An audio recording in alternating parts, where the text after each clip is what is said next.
Et des souris et des hommes, c'est comme chaque semaine avec Jean Pouli. Bonjour Jean. Bonjour Lucie. Alors avec vous, on parle aujourd'hui d'un objet, un objet phare dont on ne cesse de parler et que peut-être bientôt on aura tous chez nous. On parle de l'imprimante 3D avec vous.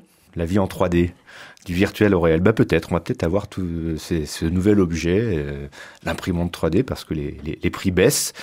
Et voilà, le vieux rêve du démiurge qui recrée le monde en reproduisant des objets va peut-être se réaliser.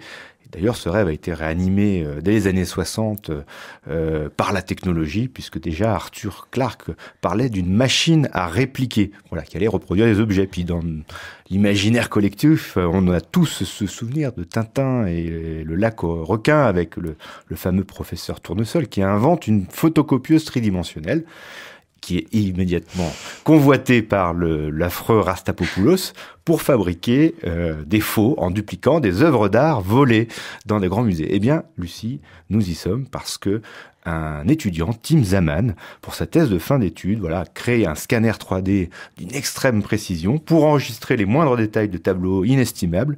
Et il utilise ensuite justement une imprimante 3D, là aussi de très haute qualité, pour reproduire à l'identique des tableaux de maître.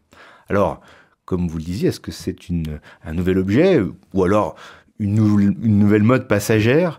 Nous allons essayer de regarder le problème de près parce que peut-être que derrière, il y a une nouvelle révolution industrielle, une nouvelle façon de produire qui est en jeu.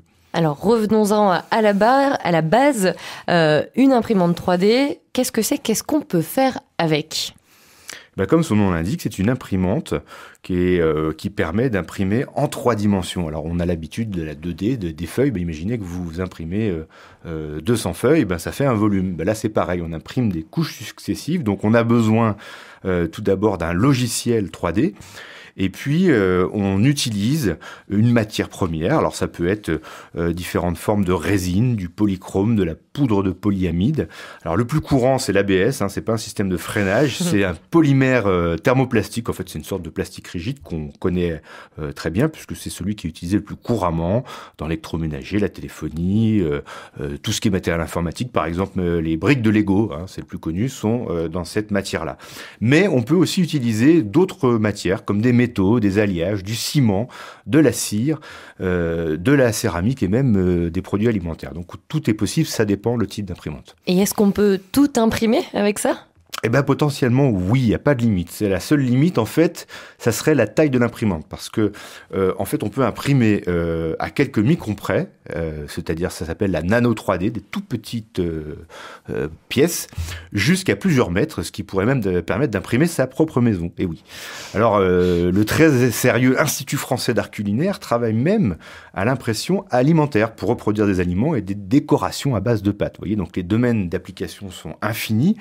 L'industrie dentaire, la joaillerie, la médecine, l'alimentaire, je le disais, la mode, l'armement, le bricolage. En fait, on peut à la fois faire des prototypes, et c'est souvent ce qui est le plus utilisé, et c'est très pratique. Ça évite d'aller dans des usines. Chacun peut faire son prototype. Ça peut aussi permettre de faire des pièces de réparation. Et puis, dans le matériel médical, on peut créer aussi des pièces, par exemple, pour les prothèses. Alors, reproduire des objets, est-ce que c'est pas finalement une nouvelle sorte de contrefaçon comme le faisait Rastapopoulos ? Mais tout à fait. C'est d'ailleurs un des obstacles majeurs et une des questions qui est posée par ces imprimantes, parce que si on compare au phénomène inverse qui s'est passé dans les biens culturels, avec justement la virtualisation, par exemple des disques ou des films qui avant étaient sur des supports physiques, puisque c'était par exemple des vinyles, on s'est rendu compte qu'effectivement la contrefaçon avec le piratage et l'échange massif de MP3 a changé les modèles économiques et il a été très difficile, voire impossible, de contenir cette révolution-là, et donc il y a eu une baisse des ventes massive. Donc c'est un vrai problème, et ce qu'on appelle aujourd'hui les makers, donc c'est ceux qui fabriquent, qui vont dans les Fab Labs, on en avait parlé, qui sont justement ces bricoleurs, pense et imagine tout simplement un nouveau modèle de production qu'on pourrait qualifier de disruptif, c'est-à-dire en rupture avec le modèle traditionnel, qui est basé encore aujourd'hui sur plusieurs éléments, une division internationale du travail qui fait qu'il y a des usines en Chine, des centres de R&D en Europe ou aux États-Unis, une obsolescence programmée, avec des pièces qui pètent régulièrement, programmées à l'avance, et puis une propriété intellectuelle très encadrée. Et il est fort à parier qu'un nouveau bras de fer, effectivement, va s'engager entre l'industrie traditionnelle, qui, je veux dire, a des choses à défendre, et puis ce mouvement de terrain, mais qui est quand même très large, issu notamment du secteur de l'open source, qui revendique l'accès libre aux données, aux logiciels, au savoir, aux biens intellectuels. Ça soulève énormément de questions, et notamment, quelle perspective pour l'industrie, justement? Je pense que la vérité se tire un petit peu entre les deux. C'est-à-dire qu'aujourd'hui, l'industrie traditionnelle garde quand même de grands atouts. D'abord, elle a un pouvoir d'investissement important. Et puis, on ne peut pas produire encore des biens de très haute technologie. Enfin, en tout cas, on ne pourra pas les copier du jour au lendemain. Par exemple, aujourd'hui, on ne peut pas copier de semi-conducteurs. Donc, par exemple, moi, j'aime bien prendre l'exemple de l'iPhone. Aujourd'hui, ce qu'on arrive à faire avec une imprimante 3D, c'est la coque en plastique. On n'arrive pas encore à copier l'iPhone. Voilà. Mais c'est vrai qu'avec un scanner, on peut potentiellement un scanner 3D, scanner n'importe quel objet et le reproduire instantanément. Donc la complexité fait qu'on va pas pouvoir du jour au lendemain créer des objets extrêmement complexes. Par contre, ce qui va sans doute changer, c'est les modèles, par exemple, de recherche et développement qui avant étaient centralisés dans des grands labos de grandes entreprises. Et là, on peut imaginer une archipel de petits centres de R&D qui va justement se développer dans les Fab Labs.